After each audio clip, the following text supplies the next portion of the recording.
Avant de poser mes questions, j'aimerais vous remercier pour votre courage. J'ai moi-même failli perdre ma vie par suicide il y a 16 ans maintenant. Je connais bien le peine liée aux maladies mentales. J'ai aussi connu des personnes qui ont lutté contre les dépendances. Certains ont surmonté ces épreuves et d'autres non. Je crois que votre travail sur ce projet de loi et votre volonté de parler de la tragédie que vous avez vécue comme une famille sauveront des vies. Merci. Et la justice et la compassion sont toutes essentielles pour nos efforts et le travail que nous faisons. Donc, je dois poser mes questions en anglais, mais je tenais d'abord à vous faire part de ce message plus personnel, but thank you. I wanted to ask you, whichever one of the family of David would like to answer this, about the importance of removing someone from the part of their life that has caused the problems, not just the drugs, but also the people.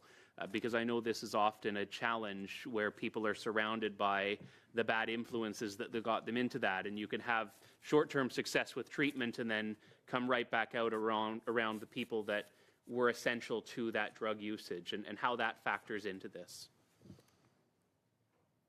Unfortunately, Andrew, I will not be able to answer that question, because if I would have probably did that.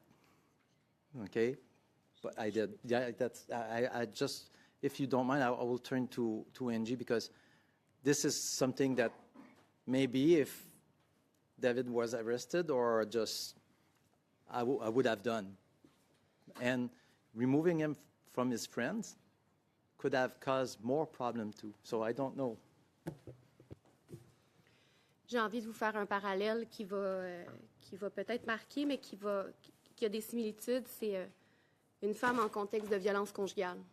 On dit que ça peut prendre 7 fois avant qu'elle quitte l'environnement violent dans lequel elle se retrouve. Mais chaque fois qu'elle quitte, elle va chercher les outils qui vont lui permettre ultimement de quitter pour de bon cet environnement-là. Vous savez, Monsieur le député ici parle de guérison. Moi, je vais parler de rétablissement, parce qu'on ne guérit pas d'un problème de consommation.